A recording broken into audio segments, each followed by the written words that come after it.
पटना की वह बड़ी जेल जो बाहर से शांत पर अंदर से झन्नुम का नजारा। यहां रात सूरज डूबने से नहीं बल्कि इंसानियत के डूबने से शुरू होती थी।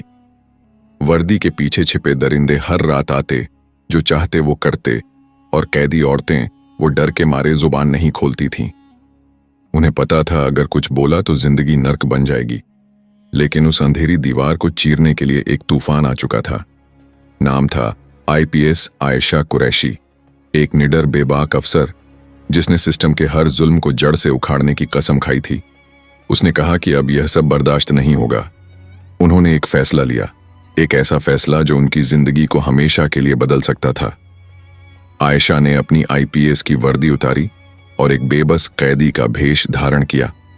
मिशन साफ था, जेल के अंदर हो रहे अन्याय कोंगे हाथों पकड़ना। पहली ही रात जेल के बड़े शैतान अंदर आए और उनकी सीधी नजर आयशा पर पड़ी। अब सवाल यह है, क्या एक आईपीएस अफसर भी बाकी कैदियों की तरह उन दरिंदों के हाथों बर्बाद हो जाएगी? क्या वह खौफनाक रात उसका आखिरी मिशन साबित होगा, या फिर आईपीएस आयशा कुरैशी उन सारे भेड़ियों को उनके ही बिल में घुसकर पकड़ेगी? यह जानने के लिए वीडियो को अंत तक जरूर देखें। दोस्तों, बिहार का एक शहर पटना, जो बाहर से जितना अच्छा दिखता है, अंदर से उतना ही अंधेरों और भयानक सच्चाइयों से भरा हुआ है। कहा जाता है कि यह शहर कभी नहीं सोता। इसी शहर में एक निडर और सख्त मिजाज police officer IPS Ayesha Qureshi तैनात थी। आयशा बाहर से शांत और सुलझी हुई नजर आती थी, लेकिन अंदर से वह फौलाद की तरह सख्त इंसाफ के लिए बेरहम और उसूलों पर कायम खातून थी। पटना के बड़े से बड़े मुजरिम का हाल यह था कि उनका नाम सुनते ही थरथराने लगते। मशहूर था कि अगर कोई मुजरिम कसूरवार ना भी हो तो सिर्फ आयशा कुरैशी के खौफ से अपने गुनाह कबूल कर लेता था। आयशा एक छोटे कस्बे गया से निकलकर इस बड़े शहर पटना में अपनी मेहनत और जद्दोजहद के दम पर आईपीएस के ओहदे तक पहुंची थी। वह सिर्फ आईपीएस ऑफिसर नहीं थी, बल्कि उन सबके लिए उम्मीद की किरण थी जिन पर जुल्म ढाया गया था। उनका एक उसूल था, जालिम चाहे कितना ही बड़ा क्यों ना हो, सजा जरूर पाएगा। यही वजह थी कि पटना के गली कूचों में उनके नाम से खौफ फैल जाता था। एक दिन की बात है, सुबह का वक्त था। आईपीएस आयशा कुरैशी अपने ऑफिस के केबिन में बैठी चाय पी रही थी और सामने पड़े ताजा अखबार की सुर्खियां पढ़ रही थीं कि अचानक दरवाजा खुला। अंदर आया एक हल्की सी घबराहट में डूबा हुआ जेल का मुलाजिम रवि, जो पटना महिला जेल में किचन असिस्टेंट और सफाई के काम पर मामूर था। रवि का चेहरा पीला पड़ा हुआ था। वो हिचकिचाते हुए बोला, मैडम, मुझे आपसे एक निहायत जरूरी बात करनी है। आयशा ने अखबार मेज पर रखा, चाय का कप हल्के से साइड पर किया और संजीदगी से बोली, हाँ रवि कहो, क्या बात है? रवि ने खौफदा लहजे में कहा, मैडम, पटना जेल में खवातीन कैदी महफूज नहीं है। रातों को उनके साथ बहुत बुरा सलूक किया जाता है। उन्हें डराया धमकाया जाता है और उनका इस्तेसाल किया जा रहा है। आयशा कुरैशी के चेहरे पर गहरी संजीदगी छा गई। उन्होंने सख्त लहजे में कहा, तुम्हें अंदाजा है कि तुम कितना संगीन इल्जाम लगा रहे हो? रवि की आवाज कांप रही थी। जी मैडम, मगर मैं सच बोल रहा हूं। जो पुलिस वाले दिन में ड्यूटी करते हैं, वही रात को ख्वातीन कैदियों के साथ जुल्म करते हैं। वो उन्हें डराते हैं और उनकी मजबूरियों का फायदा उठाते हैं। आयशा की आंखों में गुस्से की चमक उभर आई। क्या तुम्हारे पास इसका कोई सबूत है? रवि ने गहरी सांस ली और बोला, मैडम, मैंने सब कुछ अपनी आंखों से देखा है, लेकिन मेरे पास ना सबूत जमा करने का इख्तियार है ना हिम्मत। अगर मैं आवाज उठाता तो शायद आज जिंदा ना होता। इसीलिए मैं आपके पास आया हूं, क्योंकि मुझे आप पर भरोसा है। आयशा लम्हा भर के लिए खामोश हो गई। उनके माथे पर बल नुमाया हो गए। रवि, जब मैं पिछले हफ्ते जेल के दौरे पर गई थी तो किसी भी कैदी औरत ने शिकायत क्यों नहीं की? रवि ने नजरें झुकाकर कहा, मैडम, वो सब खौफ के साए में जीती हैं। उन्हें धमकाया जाता है कि अगर जुबान खोली तो उनका ऐसा अंजाम होगा जिसका वो तसव्वुर भी नहीं कर सकती। आयशा ने अपनी कुर्सी से उठकर खिड़की की तरफ देखा। लम्हा भर की खामोशी के बाद उनका लहजा फौलाद की तरह सख्त हो गया। रवि, तुमने बहुत हिम्मत दिखाई है। अब मेरी बारी है। आज ही शाम को बिना इस्तीला दिए मैं खुद जेल का दौरा करूंगी। आयशा कुरैशी एक शाम पटना महिला जेल के गेट पर पहुंची। कागजी कार्रवाई, रश्मि सलामी और प्रोटोकॉल के बीच इंस्पेक्टर ने बड़ी मुस्तैदी से उन्हें हर कोना दिखाया। फाइलों में सब कुछ तरतीब से था, रजिस्टर में कोई कमी नहीं थी और बाहर से देखने पर जेल बिल्कुल एक मॉडल की तरह लग रही थी। लेकिन आयशा के तजुर्बाकार दिल को मालूम था कि असल चेहरा हमेशा उन दीवारों के पीछे छुपा होता है जहां आम निगाहें नहीं पहुंच सकती। उन्होंने कैदी खवातीन को अलग अलग कमरे में बुलाकर उनसे बातचीत की, मगर हर सवाल का जवाब सिर्फ खामोशी था। किसी की आंखें नीचे झुक जाती, किसी के होंठ कांपते मगर अल्फाज बाहर ना निकलते। खौफ, थकान और एक अजीब सी बेबसी का बोझ हर चेहरे पर लिखा था। आयशा ने फौरन महसूस किया कि यह वह खामोशी है जो हजारों चीखों से ज्यादा खौफनाक होती है। जब तक उन कैदियों को यह यकीन न दिलाया जाए कि उनकी हिफाजत कोई कर रहा है, तब तक वह अपनी जुबान नहीं खोलेंगी। अगले दिन आयशा अपने केबिन में बैठी थी। सामने फाइलें खुली थीं, मगर उनकी नजरें खला में गुम थीं। उनके चेहरे पर वही सवाल बार बार उभर रहा था, सच को सामने कैसे लाया जाए? यह सवाल ही उनके लिए फैसला बन गया। उन्होंने अपनी जिंदगी का सबसे बड़ा और खतरनाक कदम उठाने का सोच लिया। वह जानती थी कि अब वक्त आ गया है पर्दा हटाने का, चाहे इसके लिए अपनी जान को दांव पर क्यों न लगाना पड़े। उन्होंने अपने काबिल एतमाद मातहत को बुलाकर आहिस्ता मगर मजबूत लहजे में कहा, आज रात मैं खुद एक कैदी का रूप धार कर अंदर जाऊंगी। न वर्दी होगी, न पहचान, न कोई इत्तला। तभी तो असल हकीकत सामने आएगी। और फिर वो रात आई, वही काली रात जिसने न सिर्फ आयशा कुरैशी की जिंदगी को हिलाकर रख दिया, बल्कि इंसानियत, कानून और इंसाफ के सबसे स्याह चेहरे को उनके सामने बेनकाब कर दिया। तारीख थी 18 मार्च, जुमेरात। वक्त था रात के 9 से 9:10 बजे का। पटना की फजा में एक अजीब घुटन फैली हुई थी। हवा में नमी थी, जैसे सांस लेना भी मुश्किल हो। जेल के अतराफ पुलिस अहलकार अध सोए, अध जागे अपनी ड्यूटी पर थे। कहीं कोई लापरवाही से सिगरेट के धुएं में खोया हुआ था, कहीं महज दिखावे की निगरानी हो रही थी और कहीं ताकत के नशे में डूबे वर्दी वाले अपने ही इख्तियारात का गलत इस्तेमाल कर रहे थे।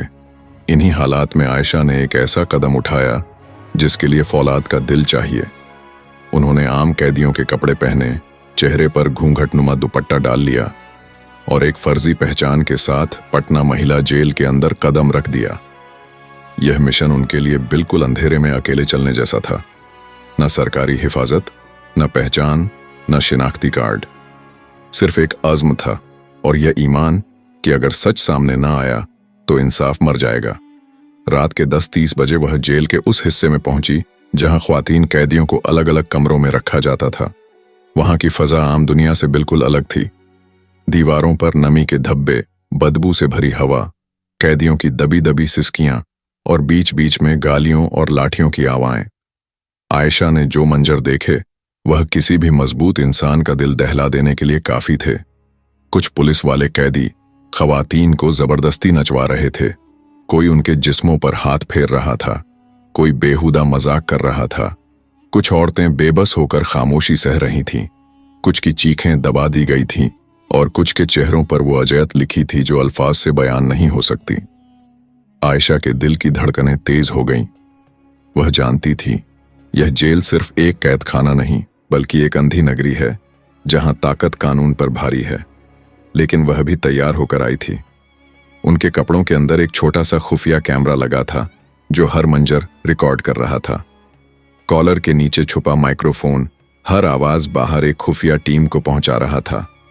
आयशा कुरैशी अकेली नहीं थी, उनकी हिम्मत के साथ एक सच की पूरी टीम खड़ी थी।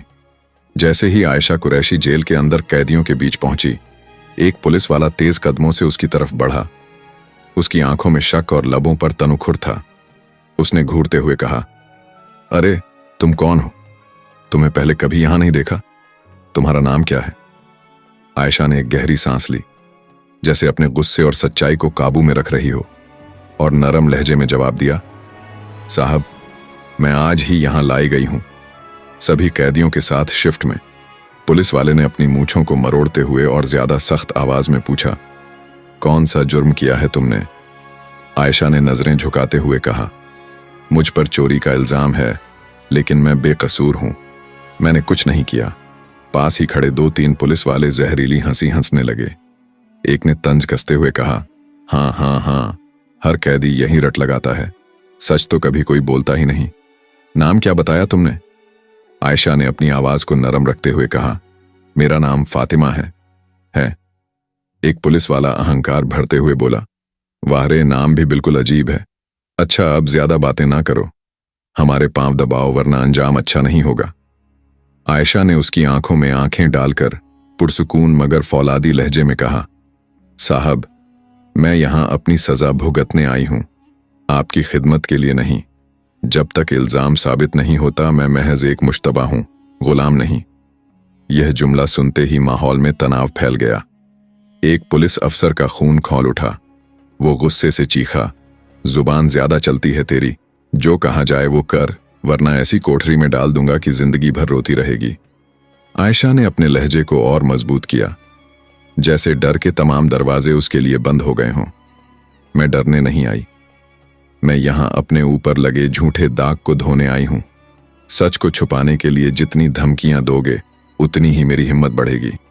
इतने में एक कमजोर और थकी हुई औरत कैदी चुपके से उसके पास आई। उसकी आंखों में आंसू और होठों पर लड़खड़ाहट थी। वो धीरे से बोली, बैठ जा बहन, इनसे कुछ ना कह, जो कहे वैसा ही कर। यह लोग मारते हैं, जलील करते हैं, यहां सिर्फ एक उसूल है, जियो मगर खामोश रहो।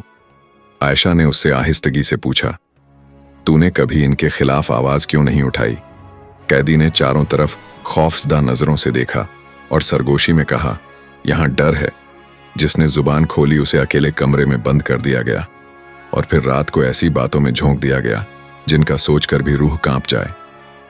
उसी लम्हे एक पुलिस अफसर ने आगे बढ़कर आयशा का बाजू पकड़ा और सख्त लहजे में कहा, बस, बहुत हो गया। अब तुझे ऐसे कमरे में ले चलता हूं जहां तेरा सारा गुरूर खाक में मिल जाएगा। आयशा जानती थी कि अब खेल असल तौर पर शुरू हो रहा है। वो खामोशी से उनके साथ चली गई।